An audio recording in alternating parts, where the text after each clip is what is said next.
Morning everyone, কি খবৰ ভালনে সকলোৰে আমি যাবলৈ লৈছো গুৱাহাটী মায়ে ফটো তুলি চাই আছে গুৱাহাটীৰ পৰা এতিয়া কাশ্মীৰ যাম আৰু মই দেখাই আছো আমাৰ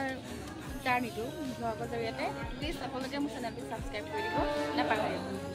আৰু এই আমাৰ লাগেজ একদম ৰেডি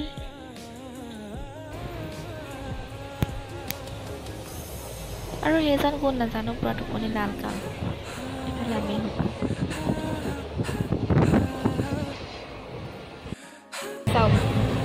এই এগৰাকী পপকৰ্ণ চুবাই আছে আৰু এজনে ঘূৰি আছে চাই আছে পুৰা পপকৰ্ণ মাৰি আছে বাইদেউ বাইদেউ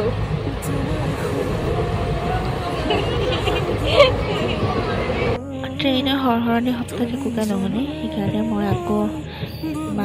ৰেকৰ্ডিং কৰি দিবলগীয়া হৈছে বোকাজান পাৰ হৈ আহোঁতে আমাৰ সময় হ'ল 4:10 বজাত কিন্তু গৰমে আমাক অৱস্থা কাহিল কৰি দিলে ইমানেই গৰম মানে এটা ভালকৈ শুব পাৰিছোঁ না বহি থাকিব পাৰিছোঁ মানে গৰমৰ কাৰণে একো ভিডিঅ' শ্বুট কৰা নহ'লে ভালকৈ সেইটো কাৰণে ভালকৈ দেখাব নোৱাৰিলোঁ আমি 3 বজাত গুৱাহাটীত পাই গ'লোগৈ তাৰপিছত আমাৰ হাতত যথেষ্ট সময় আছিলে সেইটো কাৰণে আমি অলপ কাম কৰিবলগীয়া আছিলে বাৰু সেই কামখিনি অতি সহজতে মানে সম্পূৰ্ণ হ'ল এগৰাকী বাইদেৱে আমাক বহুত সহায় কৰিলে আৰু তেখেতে ক'লে যে ইমানখিনি যেতিয়া কাম হৈ গ'ল তেতিয়া মা দেৱী কামাখ্যা দৰ্শন কৰি আহা আৰু এয়া আমি পাই গ'লে দেৱী মা কামাখ্যা মন্দিৰলৈ তাত সঁচাকৈ খুব ভাল লাগিলে দৰ্শন কৰি মনটো খুব একদম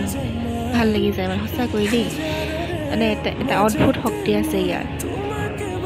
আচৰিত লাগে মনটো একদম ফৰকাল হৈ যায় ইয়া সূৰ্যাস্ত সময়ৰ মা কামাখ্যা দেৱীৰ সূৰ্য ইয়াৰ আকৌ মা কামাখ্যা দেৱী দৰ্শন কৰি উভতি আহিলোঁ আমাৰ গন্তব্যস্থানলৈ ষ্টেচনলৈ সময় হৈছিলে তেতিয়া চৰিহা মোৰ একদম গা বেয়া হৈ আছে 7:45 আৰু আমি ষ্টেচনত গৈ 8 বজাৰ আগতে উপস্থিত হ'ব লাগিব যিহেতু আমাৰ খোৱা বোৱাৰ কথা আছে আৰু ৱেইটিং হলত আমাৰ লাগেজ বহুত থৈ অহা হৈছিলে গতিকে আমি সোনকালে 8 বজাৰ আগতে আকৌ ষ্টেচন পোৱাৰ আৰম্ভ কৰিলোঁ বেকগ্ৰাউণ্ডত হয়তো চাগে আপুনি শুনিছে ধেৰ এগালমান মই এতিয়া জাৰ্ণি কৰিয়ে আছোঁ ট্ৰেইনতে আছোঁ এতিয়া ভিডিঅ'টো এডিটিং কৰিবলৈ অকণমান দিগদাৰ হৈছে গতিকে মোৰ বেকগ্ৰাউণ্ডৰ শব্দবোৰ আওকাণ কৰি আপোনালোকে ভিডিঅ'টোক যাতে মৰম দিয়ে আশীৰ্বাদ দিয়ে সেয়া কামনা কৰিলোঁ হয় অকণমান এডিটিঙত কিন্তু খেলি মেলি হৈছে